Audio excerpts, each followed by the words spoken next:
How to redeem code on Hunting Sniper account. Hello guys, this is Atticus and welcome back to another tutorial video. In today's video, I'll teach you guys how you can redeem code on Hunting Sniper. So without any further ado, let's dive right into it. So first, you will need to open up your Hunting Sniper.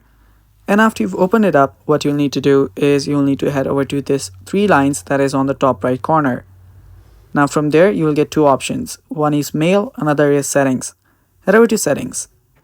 Now, before I teach you guys the next step, if you guys are new to our channel, head down below and hit the subscribe button so you do not miss out on our future videos. Also, press the bell icon so you get notified when we release our new videos. Now, let's get started. Now, after you're on the settings, you will need to head over to this game tab.